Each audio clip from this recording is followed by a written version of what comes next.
In a world overflowing with distractions, we seek meaning. How do we transform ambition into something deeper, into true fulfillment? I'm Sam Pepin, CEO of Course Educa, and I've spent years helping businesses succeed by connecting their goals to something bigger.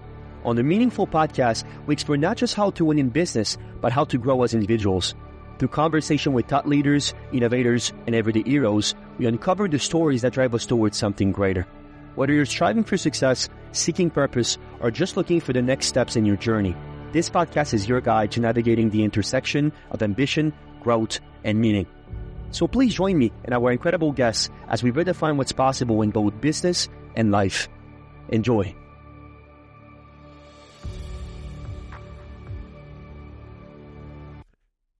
Your story is not just your past, it's the blueprint for your future. Welcome to the Meaningful Podcast. I'm your host, Sam Pepin, and today we're exploring 3 powerful themes: unlocking the healing power of storytelling, rewriting your narrative for growth, and transforming personal struggle into impactful legacies. Our guest today is Amanda Johnson, known as the Story Oracle and founder of the Story Oracle and Saved by Story. With over 25 years of experience in storytelling, narrative medicine, and transformational coaching, Amanda helps individuals reclaim their story, reframe their past, and harness the power of language to shape their future.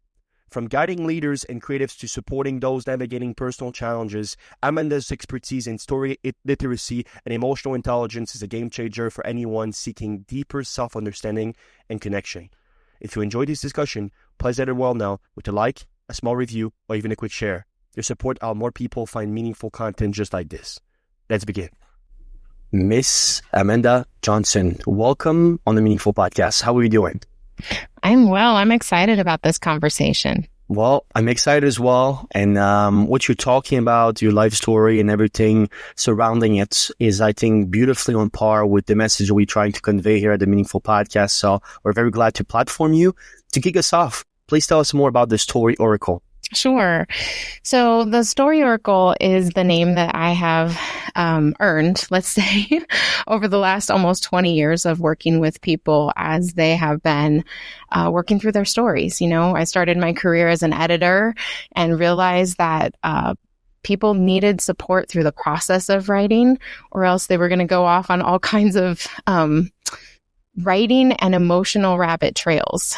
And so I started working with people from the very beginning. And this was something that they said from the beginning. She sees, you know, the Oracle sees more, right? She kind of sees who I am and where I'm headed. And so I could kind of see that and hold it for people as they were stepping into this new adventure of figuring out how to put their message on paper.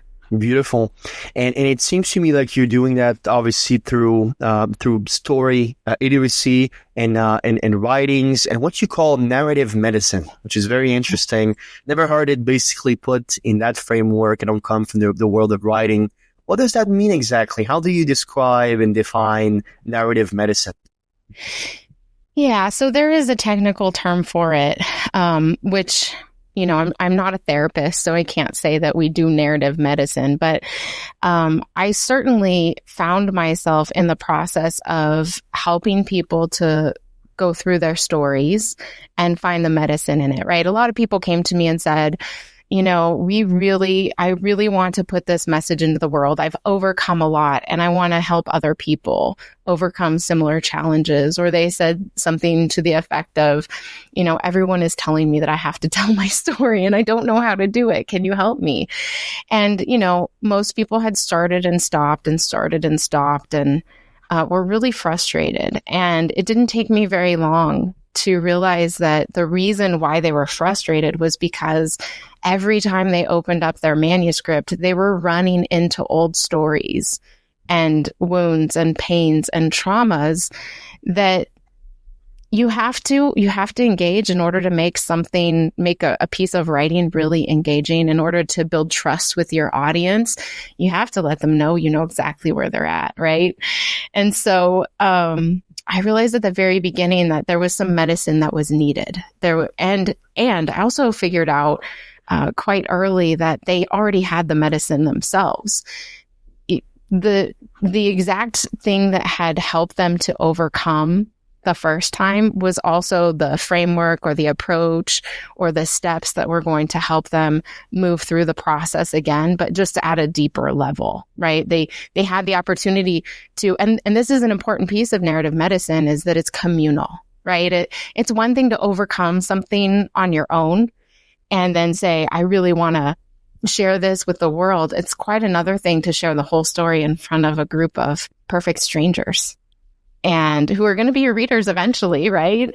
But to share it in front of them, there's something medicinal about the process of being witnessed, of sharing something that is so vulnerable. And, you know, I don't know if I want to share this with 100 million people over podcasts and books and all of this, or even 5 people. I'm not sure that I can stomach it. And so to be in a safe space where people can listen and lean in and say, wow, you made it through that, instead of express all of the judgment that we always expect when we share our stories. It's very, very, very medicinal. So writing is very medicinal. Being in community is very medicinal. I love that. And I love what Steve Saint said, which is your story is the greatest legacy you will leave to the world. In your perspective, what inspired you to truly dedicate your life to helping others and to transform basically their backstories into empowering narratives? What was the aha moment? I want to do this for a living. Well, usually when people ask me, how did you get here? You know, do you go to get a degree for this? You know, I think my early career really felt more like a pinball machine. Have you ever played a pinball machine, you know, where it's the ball is just bouncing all over the place? That's how I felt in my early career. I wanted to be a journalist. I wanted to write and empower young people at one of my favorite magazines. And I got into college and I helped a whole bunch of my friends move through the process of trying to figure out how to get this one paper per semester just right. And so I became a very good technical writer.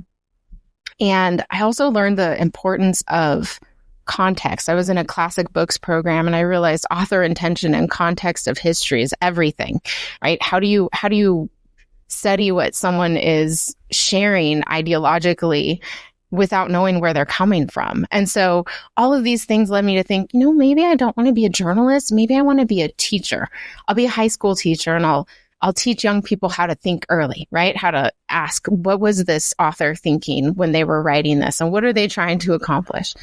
So I got into the school system and I quickly got out because, it was tough. It was tough. Speaking of not having the community and the help to be able to do something that's new and hard, it was disastrous, actually. I felt like these kids needed meaning so much. So many of them, I was working in a very low income, high poverty, high crime neighborhood. And many of the kids that I was working with didn't believe that they were going to live through high school. So how do you have a conversation with them about who do you want to be when you grow up? Who are you now? And so that broke my heart and I wanted to be there for them, but there was no support and I was a new mom.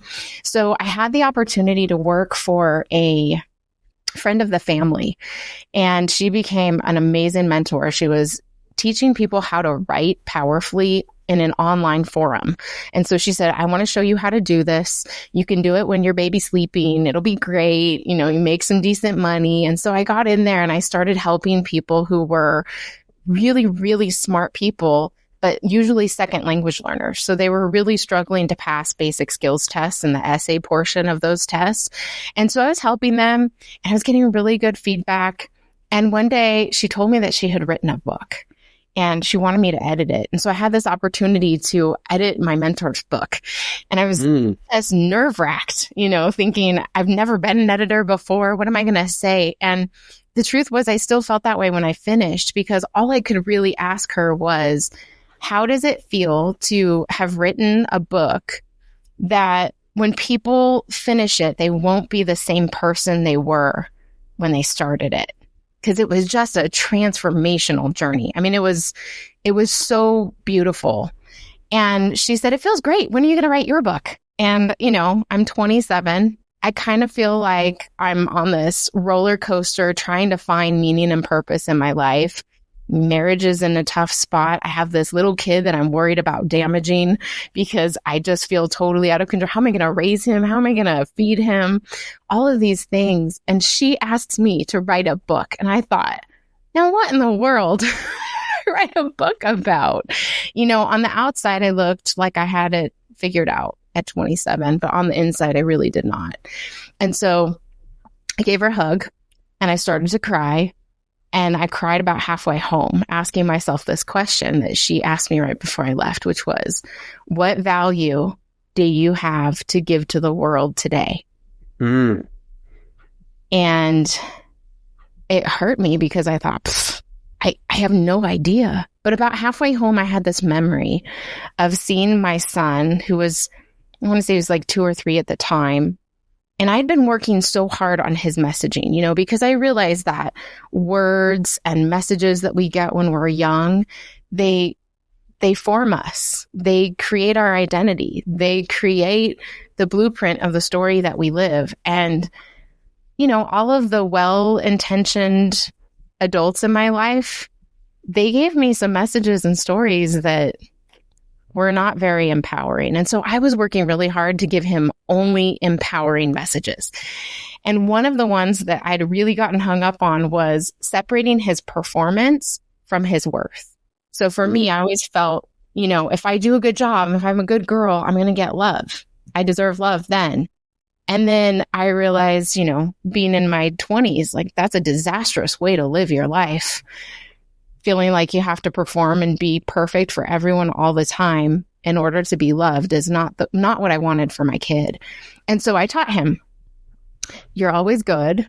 And sometimes you make poor choices, right? And so I was teaching him this and I didn't know, you don't know until you have a moment that tells you it's working. And so this memory that I had while I was driving home was of my grandmother calling him a bad boy. And everyone in my life had been put on notice not to call him a bad boy ever. Like that was just not acceptable. And so I was running down the hallway to give her a piece of my mind and stop her from harming my kid. And I see him at the end of the hallway with his hands up on his hips, like in Superman position. I'm not bad, Grandma. I made a bad choice and I'm sorry. And I thought, wow, my work is done. Like that's a big generational story that was handed down that got changed through the power of messaging, through the power of choosing the right words with a child and having him internalize that script.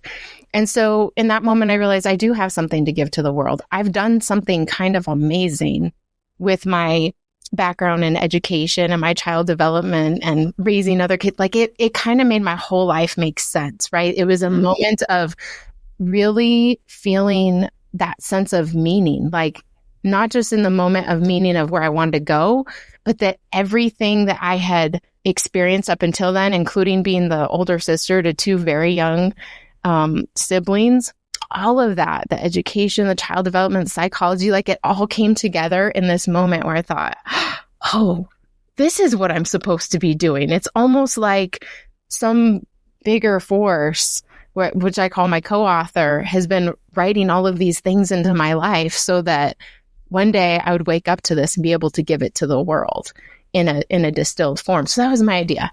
It's like, okay, I'm going to put this into the world. And that I think that was my first moment of really feeling like that's what I was supposed to be doing. Wow. Those are very powerful words. And one thing I was wondering as well is, and you were talking about your work with underprivileged individuals and neighborhoods and so on. When you're thinking about the psychology behind Save by Story, which is another big initiative of yours, I'm wondering about, which is truly, from my understanding, it's teaching people how to leverage storytellings and to build resilience, perhaps, and to make sure that basically they can reclaim their identity through doing that. Tell me more about that process, about how you basically help people to equip themselves with which was necessary and the tools also that are necessary for healing and transformations. How did you do that basically, perhaps in a way in which is completely yours and novel and unique? Yeah. So, when you're new in a field and in business, you're really just working hard to meet the next need that shows up, right? Like I really sat in my first retreat thinking I was only going to help people organize their books and write them. And when the first lady ended up in a pile of tears on the floor, I thought, oh, okay, this looks like more than books, right? And I heard that little voice say, this is what this is really about. It's about helping the people to come back to who they were before the story happened to them. And so I didn't exactly know how to help people do that. I mean, I was in the co-creative collaborative process with them, just asking the right next question and listening and seeing. And then I get enough clients and I kind of see a pattern emerging, right? And so by about 2013, so this was just a few years into my business, someone came up to me after a big event where we were launching all of our clients on stage. And she said, I really don't want to write a book. Is there a way that I could get what my friend got without actually writing a manuscript? And that was a little seed for me of, okay, maybe there's a way to help people through the transformative process that these folks have gone through without necessarily writing a manuscript. And so I started paying attention. And one day I was in a workshop and I heard myself give myself the answer. Have you ever done that before? Where Yes. you're talking and you're like, oh, that's the answer to the question I've been asking myself. Right. And so I was sharing how this normally goes with my clients. Usually they step in as really, I work with high performing, unbelievably smart helping professionals, people who are out there winning awards, just busting their bums, trying to make a difference in the world. And they're doing it. And then they come and they come into the space and I say, okay, let's do it. Let's connect with your reader. And the way you connect with your reader is by becoming the character in your story again, right? Because a character in a story is the only one that feels. And in order to tell your reader, I get you, I know what you're feeling, I understand where you're at, and I understand where the next step is, you have to convince them that you feel where they're at. Because you can say, I know where you're at. But if you say, no, I've been there. I know what it feels like to wake up with an elephant on your chest every day. I know what it feels like to be running into the same challenge over and over again and feel your blood boiling, right? Like those are different visceral, physical, emotional experiences. Internal dialogue. I know what you're thinking every single day. You're waking up wondering if this is worth it, right? You say a few of those things to your reader and they're like, okay, I'm paying attention now. They really understand they just read my mind and my body. How'd they do that? So I would ask people to do that, to go back and make themselves the character in their story again. And I noticed that people began to question why they hired me. I don't really think I need to do that, Amanda. I don't really want to go back there and feel any of that again, Amanda. Do I have to do it? And that's when I realized, okay, they have been living outside of their character. They've been living in narrator. So they could sit there and they could tell me about all of their traumas and all the things that had happened to them, every step that they had taken. But the way that they did it was in a very narrator sort of way. It was void of emotion. It had a lot more knowledge than that one character, right? Because it had done a lot of work to figure out the map of the land, but they didn't have the ability to see everything in their story as the narrator and then also be the character. And what I discovered quickly was that this is how they were living their lives still, right? They were high performing, giving to everybody, and they were burning out and tired and dealing with really stressful relationships that they couldn't quite figure out. So their character was living in stress and hyper performance, and their narrator was like changing the world. And so what would happen through this process of let's go into character and let's look at this story, let's unwrap it. And they would do that and they would share and they would come out and they would, take a deep breath and say, okay, can I have a minute before you ask me to do that again? Because that was really, really hard, but I survived it. And I would say, sure. In fact, I want to know what took you from that moment into this moment. And then we would have that narrator piece, right? Where they could say, oh, that was when so-and-so showed up. Oh, I completely forgot about that. All of a sudden, there's more magic in the story. They're experiencing more grace, more meaning, like I did that day on the road, right? Like, oh, all of these things work together. It wasn't just me making these choices. It was all of these things that were like the world helping me to get where I got. Now life is a little more magical.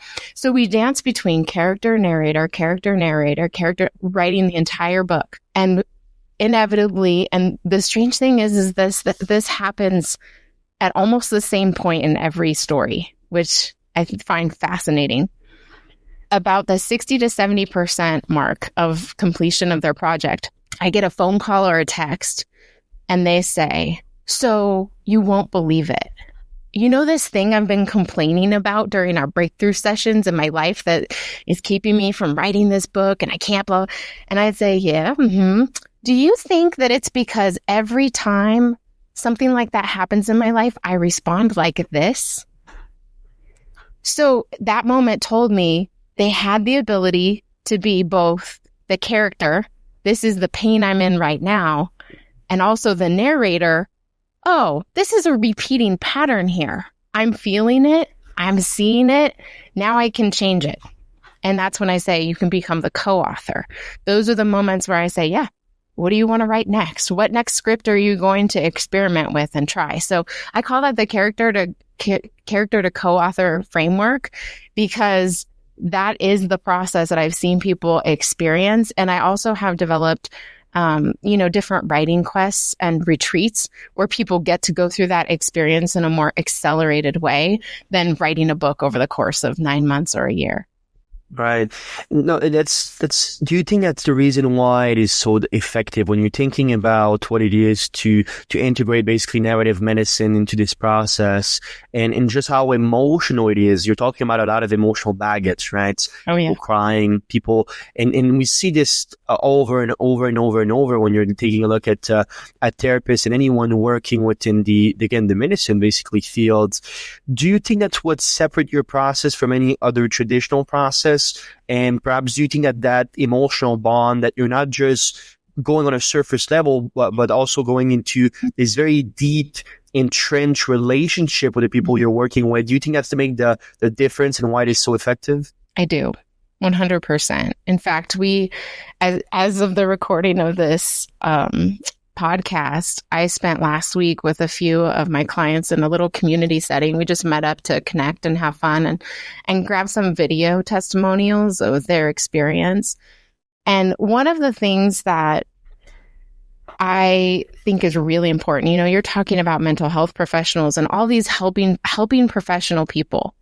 Several of the therapists who have come through my program have said, I kind of wish I could do it like you do it. And that's what I always ask them, what do you mean?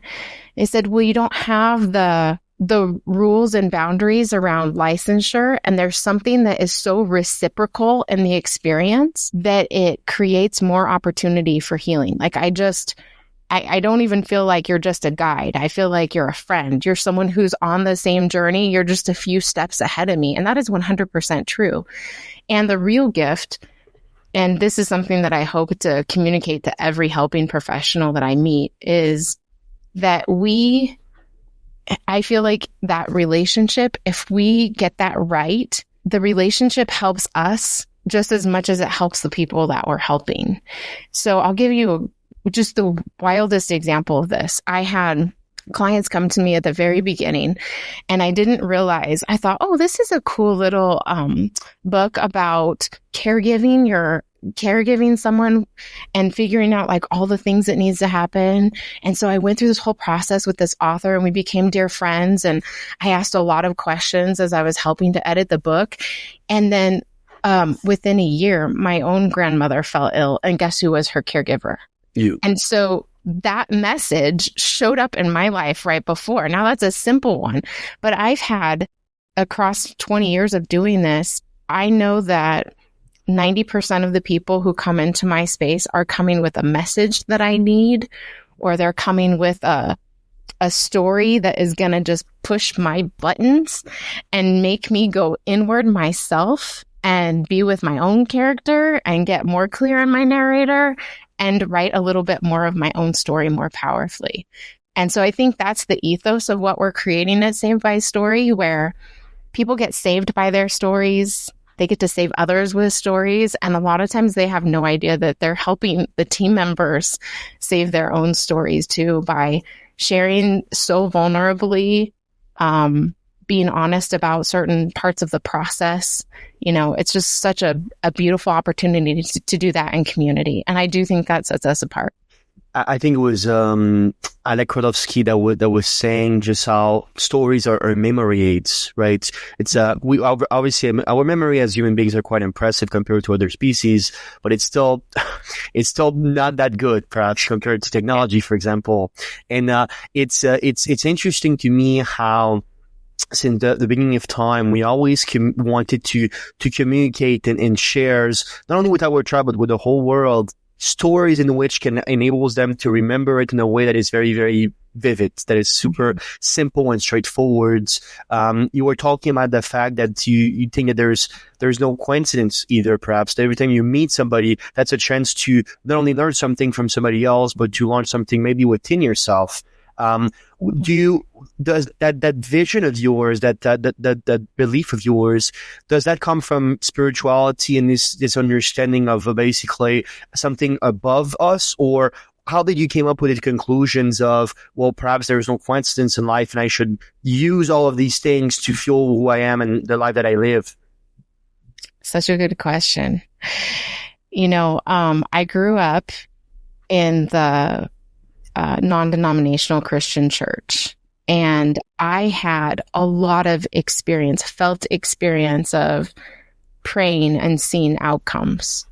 And so many things that I just felt like I could see miracles happening. I was able to participate in them. And then when I got to college and they asked me the question, what if it's not true? I thought, something has to be true about that because I lived the experience, but I'm willing to broaden the way that I think about how I would label that.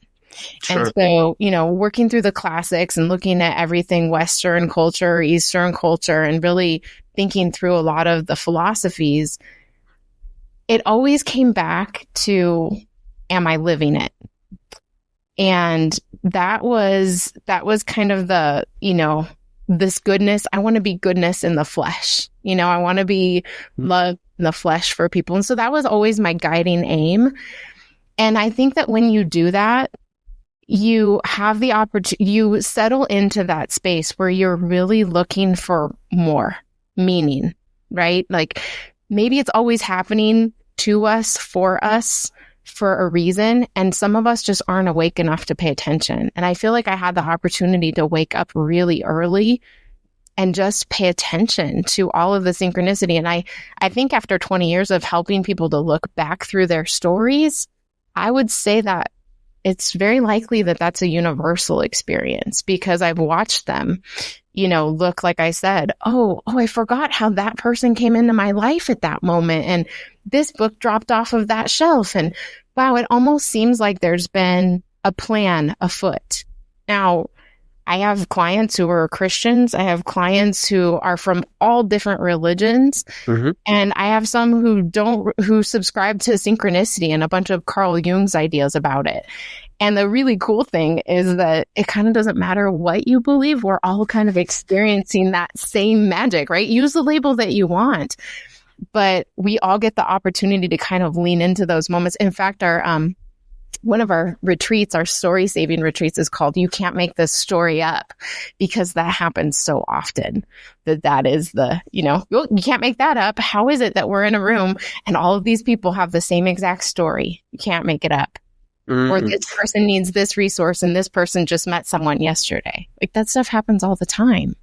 It does. As we were talking, actually, it happens right now. It's very interesting to me, this concept of what I call inclusions of spirituality, because the truth is, and there's different characters in each of them. There's different example in each of them. But when you're truly thinking about it in a more granular fashions, and I was able to read the Torah, read the Quran, read the Bible a few times myself, and it's so staggering how similar they are. I know that we focus on how different they are, but if you truly think about it, 98% of the content is pretty much the exact same, repurposed in different flavor, different recipe. And there's a lot of beauty in that. I think that's actually the way forward to what could be humanity, to what could be a union of our souls. I'm a big believer in this concept of interconnectivity, which I wanted to share your thoughts on this, because for you as a storyteller, and I recall Steve Jobs saying the most powerful person in the world is the storyteller. And it's very interesting to me that from your work that you've been able to do, you always basically come to this haha moment of, hey, there's some similarities here. There's something that there's this platform that we share. And you can explain it with quantum physics. You want to explain it to God. Again, that's less important than just understanding that it is something. And, I think there's some beauty and some fantastic insights on that. How was it to navigate the process of yours with different cultures, different type of people, different personality? Does that influence the content basically in any ways, or how do you do so in kind of like more tangible fashion? You mean when I have clients from different backgrounds? Yes. Well, I think that it's what you're saying. I think it's about focusing on how we're so similar and creating this space where, I remember being in a Socratic discussion in college, and I remember this debate going on. I think it was about free will and predestination. And I remember having this moment thinking, what is the point of this conversation? We are sitting here having this debate logically while parts of my life are falling apart. And the real question here is, do I let them fall apart because everything is predetermined and I don't have any choice? Or do I look at my life and say, perhaps there's something I could be doing better? Maybe there's something I could do to fix this. Maybe there's some responsibility that I could take. And so, I maybe erred too far on the side of taking so much responsibility. And I think my career has been the balance of figuring out the harmony between, co-authorship, really realizing that there are some things that we just cannot change, the way that the time that we're born into, the political situation, like there's all of these things that we can't change. And yet there's so many things that we can. And I think that polarity really, really messes us up as a culture, because we end up focusing on those things and all of the ideas versus what would it mean for me to really believe that I could change my life? What would I do differently today? And I think that's really, the space that everyone steps into when they come to a retreat and they get into this community is, realizing that we're all looking at them like, you are clearly an awesome human who has done a whole bunch of things. You got all the certificates and degrees.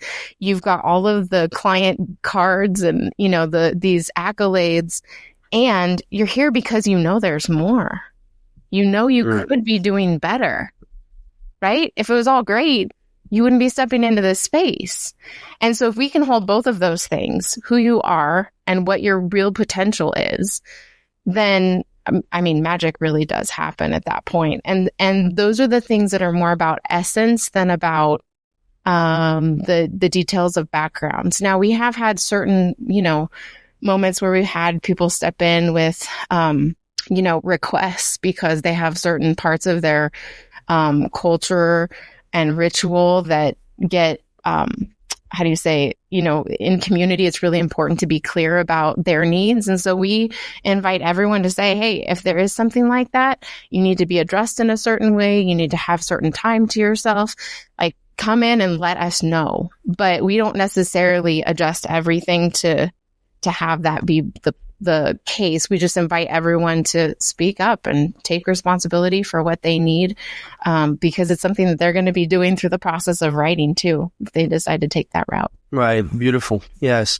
It seems to me like you're a very relationship focused person. You're talking about obviously your clients and the communal process, and even this concept of co-authoring, which is quite interesting. And we work with a lot of ghostwriters in Core Centrica, and that's something that we typically focus on also. This concept that, yes, I am the one basically writing the words, but truly we're co-authoring this book because they are the one basically with the ideas, with this experience perhaps, which is the most important things. But you partners with obviously leaders, with coaches, with educators, and yeah, it seemed like you help them to articulate very powerful messages and perhaps co-authoring this meaningful lives of theirs, but not only for themselves, but for the community as a whole. This concept that there's something bigger than ourselves.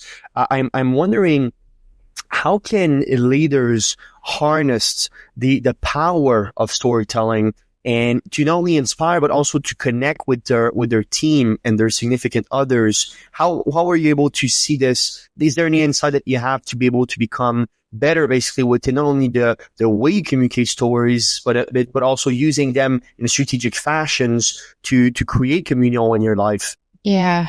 Well, I think, a lot of people, I think there are a few ways to answer your question. So I'll talk first about, just this idea that so many of us are living from narrator, and we're talking about other people's stories. And a lot of us have quite a bit of shame or regret or pain that's still left in the stories. And so when we get up there to write a book or get on stage and we still have that icky sort of stuff happening inside of us, it becomes part of the connection that we make with our audience, right? So I've been in spaces where I've seen someone saying, I'm going to tell this story for the first time. And oh my, the whole room was trying to support this person when they were there to learn, right? Because she hadn't really worked through all of her own stuff before she got to the stage. So had she been in any other less supportive room, she would have been in some real trouble, right? And so there's that piece of, yes, it's important to share your story, to deeply engage, but it's just as important to engage your story in a safe space and really become the character and process as much of that as you can before you get into a helping space. Because all of that stuff, all of that residual will become part of what you create. It has to necessarily, because you're creating it. And so that's one thing, we really encourage people to think about their messages kind of like a pregnancy. This is something that you don't go out and tell a million people that you're pregnant in the first 3 months because you're not 100% sure, or you're not used to it yourself, or you're not. So we tell people, like, take the time to get used to it, to, work through your own process before you really start putting it out there, because there is a sense of ownership that is really, really important before you start sharing. And then understanding that, in that sharing, you have all those opportunities to connect, but you also can start to pay attention to the way that stories get used to manipulate all the time, right? Mm-hmm. Marketing, media, politics, like all of the different parts of our lives can be manipulated through powerful storytelling. And so part of what we do with our process is we bring great stories into the process of learning and saving our own stories so that we can build that mindfulness for our own internal stories and also the external stories. And then in the same way as character narrator, we have this magical moment where we realize, okay, this is where my responsibility for my story meets my responsibility to the bigger story, right? And so, did that answer your question? I could talk about this for ages. I don't want to say. No, but it does. It does. And you're very passionate about it, which is quite beautiful. You talk about this concept of social emotional literacy, which is truly sort of merging storytelling and emotional intelligence. And I think that's derived from obviously who you are, but it seemed like that does help a lot of individuals and organizations to foster empathy and deeper connections. I'm wondering, how does that basically intersect with creating transformative experiences for these individuals and organizations? In other words, when you're thinking about that concept itself, which is something that is quite novel, quite unique, how do you make sure that that's also intersecting with the tangibles and the outcome that they're looking for? So a really simple example of this, which is very personal instead of organizational, but I'll take it there, is that story literacy for me started when my son was very young, because I had kind of lost my spiritual footing, but I didn't know how to raise a healthy, responsible, moral human being without the dogma that was, that I was raised in. And so we asked everybody, please, just let him have his own mind before you share any of your own beliefs. Like, wait for him to ask about this and then share your ideas and beliefs. They didn't. And one time he came home and he said, why don't we have a Bible? And I said, we do have a Bible. And I was really upset. My husband saw it and he said, we do have a Bible. It's Avatar: The Last Airbender. That's our Bible right now. And I was like, oh my gosh, you're a genius. I just stepped out of classical books and storytelling and Socratic method. I could use this to raise him. And so that's what we did. We watched a whole bunch of the great stories, all of the epics, Star Wars, Lord of the Rings, Avatar: Last Airbender, because it had all of those same themes that we could talk about without it necessarily having to be about the situation that we were in. But at situation appropriate times, you bet I was saying, oh, this kind of reminds me when Harry and Hermione, right? And we would have that opening to connect a story and something that he naturally understood as an answer to the problem that he was facing, and just go, oh, this is what Harry would do. This is what the heroic Harry would do. I know exactly how to handle this situation. And so that was the way of building that social emotional literacy at home. Now, in transformative spaces, we do the same thing. We use a bunch of movies and stories that our community is familiar with, and we immerse them in it. We ask questions and we use it as a way to start interacting with themes and personal challenges, but outside of themselves. And that creates enough safety for them to begin to voice what's really going on in there and then say, oh, that's exactly like that. And because you know the pattern of the story, you already know that you have the answer. And so it's just the details that need to be worked out. Well, how will I script it for this person? Or how will I hold this person accountable? And so we do that across the board. We do it with clients. We do it in our own partner retreats and with team. And it becomes, story has become the language that we use to talk about hard things. The things that and also to set intentions for the next, the next season. Like who am I becoming this year? I'm stepping into a level of leadership that I never wanted and don't quite believe that I'm capable of.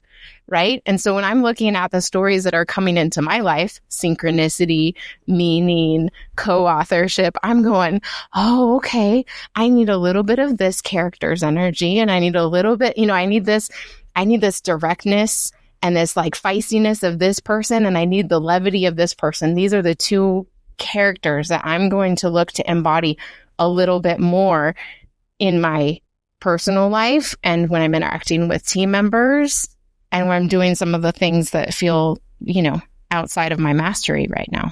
Right. That's so interesting. I think that it was Rick Warren talking about this understanding that transformation is a process. It's a journey of self-discovery. And one idea that I have ever since I was probably about 16 years old is this understanding that to me, there doesn't seem like there's truly new ideas. They're just new concept being created out of those existing ideas. They were talking about the fact that we spent, there's now thousands of years of stories.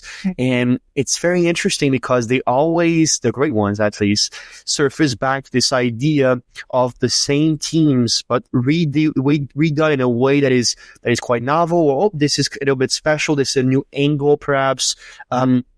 What we call the laws of the universe and laws of truth, perhaps, is how I would describe it.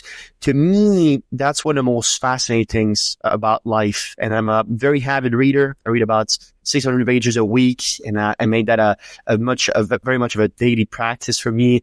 And that's what I always see and seek also to understand is how powerful is that? How powerful that human beings, Homo sapiens, as we call them, has been this way for thousands of years. But yet, even when you go down basically the path of time, they share the same struggle. They have very similar aspirations. They didn't have the same content because of technology and everything that involved, but it was the same foundations. And I think that there's this idea that we're all people. At the end of the day, we're just all people, like Gandhi said, is again so important. Do you think, let me ask you a personal question, from where you see the world heading, do you think that we're getting closer to this understanding of bonding with each other, of understanding of a worldwide community and peace, or we're getting further away from it in your perspective?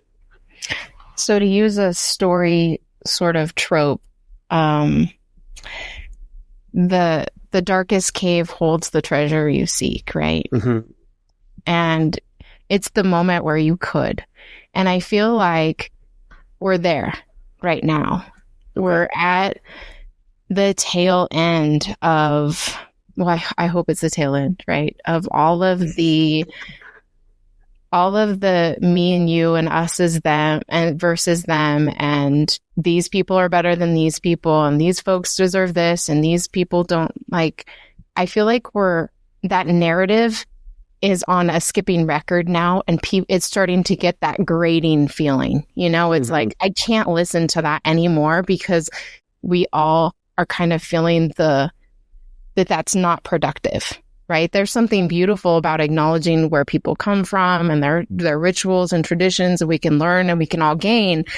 But this process of, separating each other out, and the dehumanization, I feel like we're living in the outcome of that way of thinking. And we are in that dark cave, and we have a choice to say, you know what? This isn't working. This isn't working. Something else has got to work. Let's go back to a time where it worked, or let's create a new platform where we can focus on the fact that, we're all made of the same stuff. We are all up to the same basic thing in this world. We're all striving for meaning. We're all looking for ways to connect with other people. And what if we just focused on doing that instead of focusing on all of the things that make us different? Yeah, go back to the fundamentals, perhaps. Yeah. When I went to the National Museum in Quebec City, and the first thing that greets you when you go in is this quote by Leonardo da Vinci, which is simplicity is the highest form of sophistications.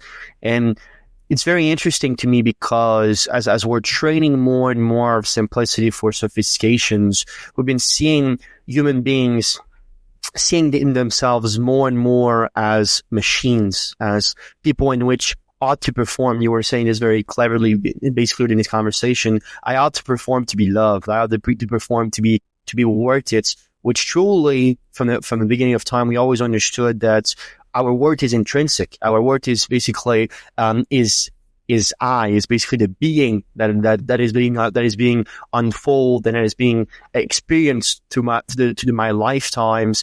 And I hope you're right. You want to know something? To quote one of our partner, the pessimists always get it right at one point someday. But no, there's beauty in this optimistic mindset that again that storytelling, that narrative of against them that has been just causing war for thousands of years on repeat. We're just getting new technology to do so, but it's the exact same war happening basically pretty much for the exact same reasons. I've been seeing, though, I think there's no coincidence in life, I've been seeing more and more of the people conversing like we're doing right now, talking about peace, talking about this understanding that, you know what, hey, we're just the same. You're killing a brother, you're killing a cousin here. Why do that? And I think that storytelling plays such a key role in moral storytellings, because if it's very powerful to basically have positive ripples. It's very powerful to have negative ripples also, unfortunately. To you as a writer and as a storyteller, is there this little voice, or perhaps how do you wrestle with the concept of your ideas and the story that you put out and the responsibility that you have to shape those stories in a way that is truthful, in a way that is moral? But also, do you sometimes have this little voice that talk to you about just how important and impactful basically that story can be, and therefore making you take pride to basically own in on just basically how moral that story can be? I see writers very often trying to, let's change this detail, and this doesn't fit the agenda that I have. Let me just take it away. Tell me more about how you wrestle with these type of constraints in your work and daily life. Well, for me personally, every writing opportunity, and I think this is probably true for everybody, is an opportunity to expose more lies, right? Because part of what happens as you're writing, you're trying to craft an argument or craft a story, is that you run into all of the places where things don't work. The ideas don't work together. The ideas and the behaviors don't make sense together, right? And so you run into all of these moments, and then you have a choice.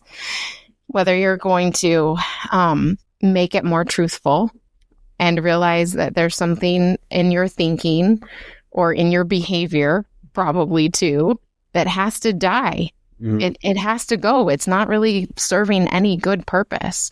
And so you have to let the ideas die on the page, and you have to, let them die out of your behaviors. And so I think writing is a really special way, because we're connecting viscerally. Like you were talking about the, ancestors of all time. We've all been experiencing this. Like in our DNA, I believe we hold the wisdom of all of our ancestors, and also the trauma and the bad beliefs too, right? And so part of what happens when people write is those things sneak out better than they do when you're when you're talking and you're sharing with someone. There's something that happens. You have this special filter when you're speaking where you don't really get to what's in your bones, right? But writing, the visceral experience of it, the physical experience, or something that like gets out of you, that I have yet to find another modality that I can tell the truth more. So I think that's one of the reasons why people are scared to do it, because they're going to have to face all of those moments where they're like, oh shoot, I'm not right about that. There's some part of them that knows that it's going to have to go. If it gets exposed, it's going to have to be wrestled with or integrated, or right, something like that.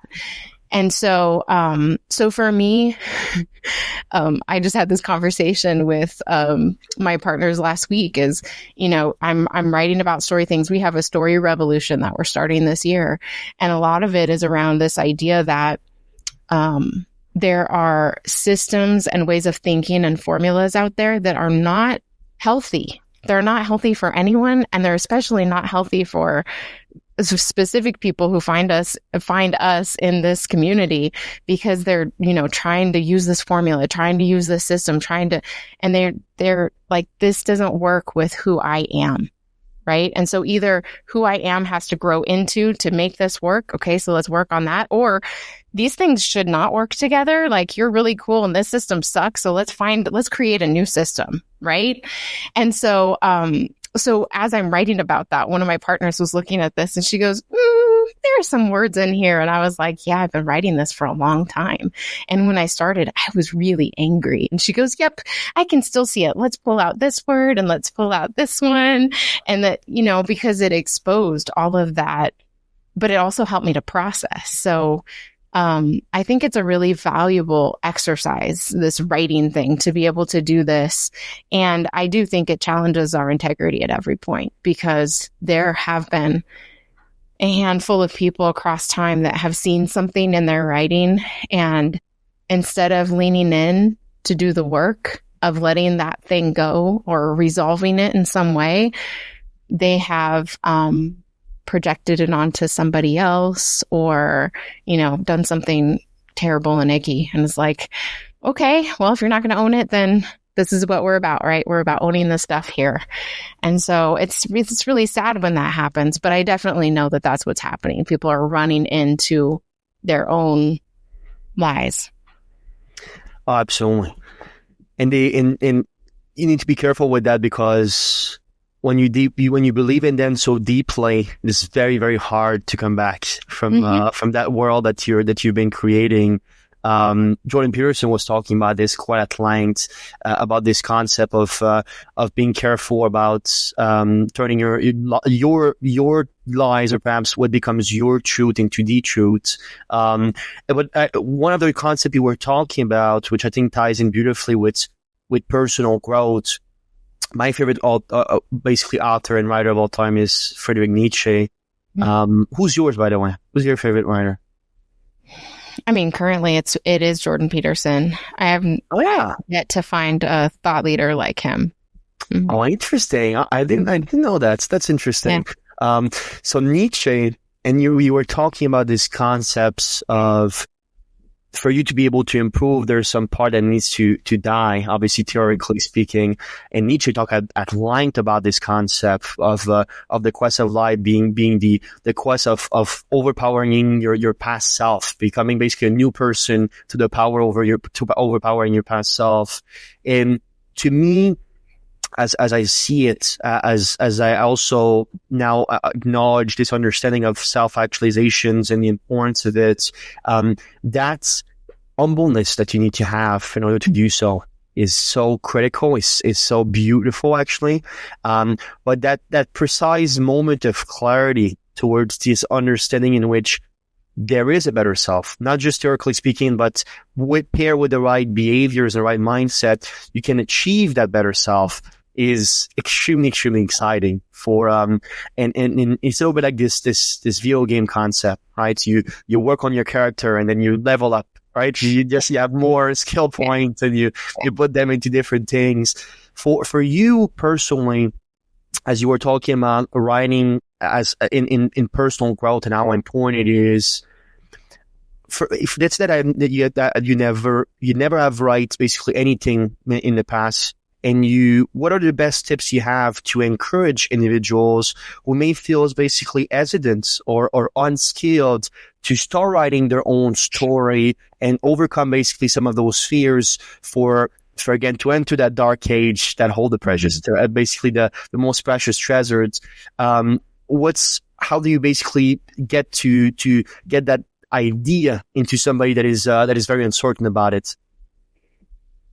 So there are a few things on our map that we have of the storytelling adventure. Right in the middle, there's a part that says safety and camaraderie. And I think that really is the answer to your question of, some of us have some really dark places, and some of us don't even know how dark those dark places are. And so the first tip is like, don't go into the cave alone first. Find someone that you trust to hang out with you in the story. And don't be afraid to tell them exactly how you need them to be with you, right? We have a space here where we have the muscles to understand that witnessing is more, it's more important and more powerful than like, oh, well, if you're doing that, then all you need to do is this and it'll fix it, right? Like, no, none of that happens here. It's about allowing someone to get to the place where they can tell themselves the truth on the page and then speak it out loud and be met with love and understanding that all of that, it might be different details, but it all still exists in all of us. And those are my favorite moments when we get into a space where people say, okay, I need someone to witness this, because this is some terrible stuff. So first tip, find someone that you trust. If you don't have an ally that you really trust in your life, then find a therapist, get a good recommendation, because, we hide things from ourselves. And I've noted, and I've seen over and over across these years that, we do a really good job of hiding things from ourselves, and the writing process will expose it. So create that safety for yourself with a mentor, create that safety with allies if you have it. There are also things that, one of the things that I was writing about today actually was how when we get into the writing process, because we have mastery, right? We want to share our mastery with someone, but we get in this writing process and we're like, I don't know how to do this. So all of a sudden we're in novice energy and we kind of lose access to that master. And so I watch people kind of let go of that and dive into novice, which is great. It's that humility that you're talking about. But what if we could dive in with humility and hold on to our identity as a master of some things? Like, what if we could toggle those two together? And so I told people, create a ritual or a space, like an altar of some sort, where you have little anchor points. This is who I really am. This is where I'm headed. This represents the wilderness middle where I'm not sure and I need some safety. And so I'm maybe hoping that, someone will bring this resource because I need it in order to get there. So I really believe in putting things outside of us visually as reminders, because again, we can be extra forgetful creatures. When it's convenient, we can be really forgetful. So having those little things in our space that are constantly reminding us of who we are and where we're headed is really important. Beautiful. For all of its downfall and uncertainties, fall in love with your story. Amanda Johnson, was an absolute pleasure to have you on the Meaningful Podcast. Thank you so much for joining us for one of the most, in my opinion, insightful conversation that we ever had. And I would love if you could share some last words of wisdom with our audience. I would just invite people to pay attention. Just give yourselves 24 hours to pay attention to the moments that you're living in character, where you feel like everything is happening to you, and the moments where you're feeling like a narrator and you're just reporting on everything. And then look for the moments where you could be a co-author, where you could feel what's happening in your life and also have access to those story blueprints that you have, been acquiring through this lifetime and so many others. Thank you for spending your time with us today on the Meaningful Podcast. If you enjoyed this episode, please leave a review or share it with someone who could benefit from it. And always remember, your story matters. Make it meaningful. We hope to see you next time.